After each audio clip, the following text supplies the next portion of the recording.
Brilliant, I've got the thumbs up. So, morning everybody. It is just so lovely to hear the buzz of everyone in the room and also to see our sort of 70, 80 colleagues who are joining us online at the moment for our event today, which is for the launch of the Child Sexual Abuse Pathway in Bristol. And so today's a really exciting day for us, as it's a real opportunity and a culmination really of work we've been doing with the CSA Centre, who you're going to hear from later, about improving our response to child sexual abuse in Bristol and looking at how we can develop our resources and support for our multi-agency workforce across the city in supporting children and their families in improving, to hopefully improve outcomes and keep children safer in the city. So I'm just doing the hello. My name's Becky Lewis. I'm the Strategic Safeguarding and Quality Assurance Service Manager for Bristol City Council, and I've been the lead and the chair of our Child Sexual Abuse Pathway group in Bristol.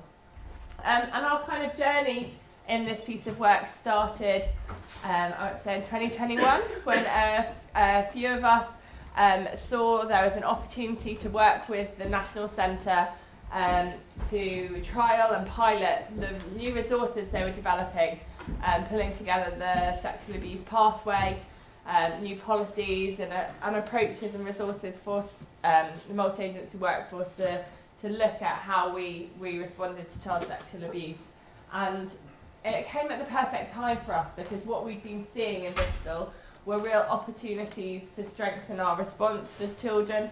We knew that we had some areas of absolutely excellent practice, and you'll be hearing from some of those colleagues across the service and across the partnership this morning, who work day in, day out at improving and supporting children and their families.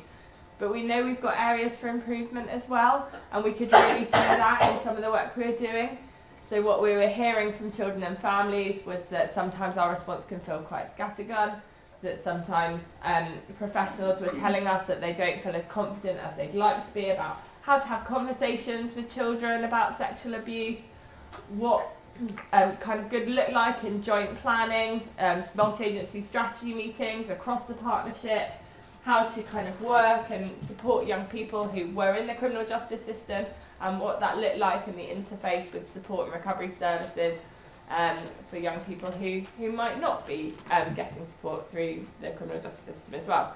So we knew at every point there were opportunities for strengthening our response, and we know that this is just one part of our improvement journey together, but it's a really important part. It's an opportunity for us to have really good quality evidence-based resources available to multi-agency workforce across the patch, and hopefully share with our colleagues more widely as well across the region. These are national resources that will enable us to benchmark, have a consistency around kind of what good looks like for children.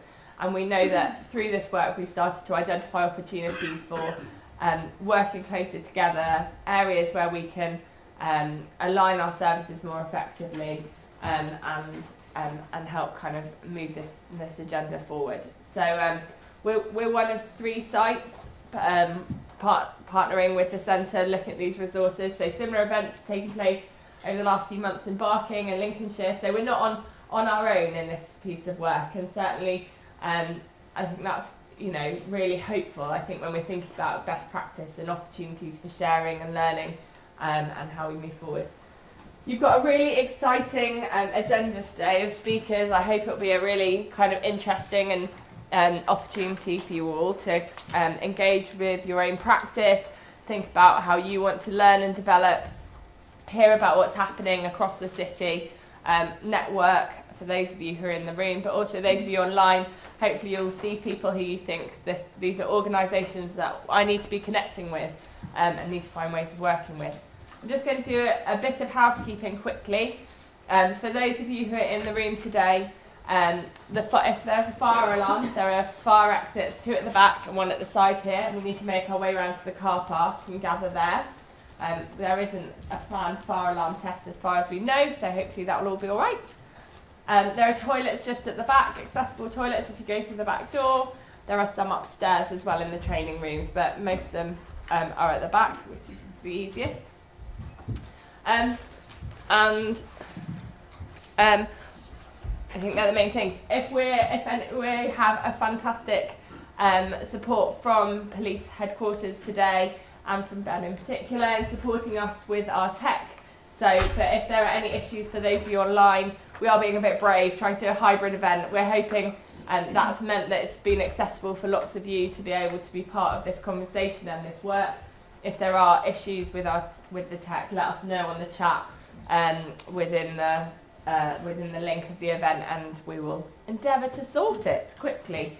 There's going to be some opportunities for interaction, and we're going to be using Slido today and various kind of tools to help people get engaged, collect views, see what you think about these resources.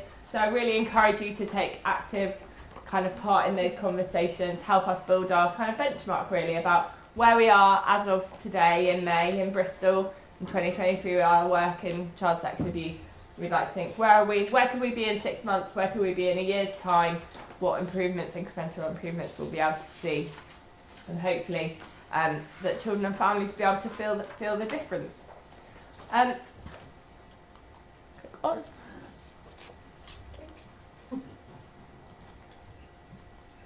So we are obviously here today to talk about sexual abuse, and sexual abuse touches the lives of many of us in our communities, as professionals, in our own personal lives.